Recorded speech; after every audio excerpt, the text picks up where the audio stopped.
तुला ते संतोष चौदार तळाचा सत्याग्रह करूनही आणि काळाराम मंदिर प्रवेश सत्याग्रह करूनही जेव्हा हा सनातन समाज आपल्याला माणूस म्हणून जगू देत नाही याची खात्री जेव्हा बाबासाहेबांना पटली ना, तेव्हा 1935 साली येवला येथील परिषदेत बाबासाहेबांनी शपथ घेतली, मी हिंदू म्हणून जन्माला आलो असलो तरी हिंदू म्हणून मरणार नाही. आणि मग 20 वर्ष त्यांनी संबंध भारतभर आणि महाराष्ट्रभर याची जनजागृती केली. मग 14 ऑक्टोबर 1956 रोजी त्यांनी आपल्या लाखो अनुयायांसोबत बौद्ध धर्म स्वीकारला. आणि मग आपल्या जिल्ह्यातील बऱ्याच महारांनी 1960-61 साली ही धम्मदीक्षा घेतली. तेव्हा त्यांना अक्षरशः वाईट टाकलं गेलं ग. त्यांच्यावर अत्याचार करण्यात आले, अन्याय करण्यात आला त्यांच्यावर. आपले बांधव डगमगले नाही. अरे म्हणजे काय काय चाललंय का? अच्छा, म्हणजे तू देखील तुझ्या प्रेयसीला भेटायला बोललास काय? ते प्रेयसी पटायला काय तुझ्या का हुशार थोडीच आहे मी.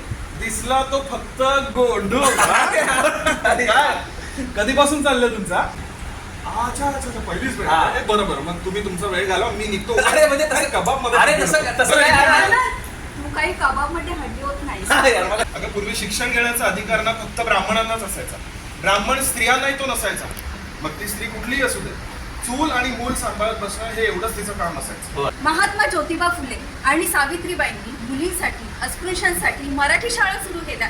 म्हणूनच आज बायका अस्पृश्य आणि बहुजन शिकू शकले. अगदी बरोबर.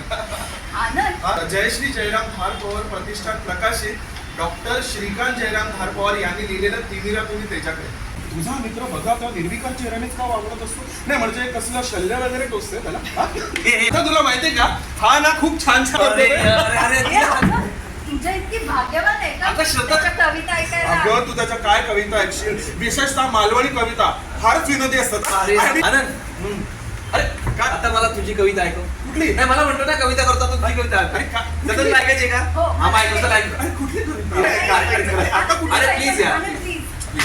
बरोबर ऐकतो. आम्हाला मिळाले आरक्षण, या अंधश्रद्धेच्या गुलामगिरीत खितपत पडायचे. तुम्हाला मिळाले आरक्षण आमच्या श्रमांवर जगायचे. आणि म्हणूनच आज पुस्तकांच्या परीक्षेत पडतो आम्ही तुमच्यापेक्षा कमी. मेहनत तर आम्हीच करतो जास्त. 70 वर्षात आम्ही थोडेफार तरी मागासलेपणातून बाहेर आलो असू. त्याचं एकमेव कारण म्हणजे बाबासाहेब नावाचा एक प्रज्ञासूर्य. पण तुमचं स्वतःला श्रेष्ठ समजण्याचं मागासलेपण काय नष्ट होत नाहीये.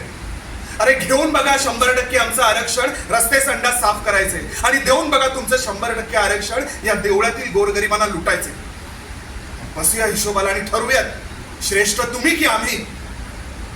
अरे आम्हाला हवी आहे समता, पण आमच्या तोंडावर फेकली जाते समरसता. एका धीर स्त्रीने आपले दोन्ही स्तन कापून केळीच्या पानावर ठेवून ते सरकारी अधिकाऱ्यास दिले. तर एकच करा, हा माणूस आणि जागा माणूस केला.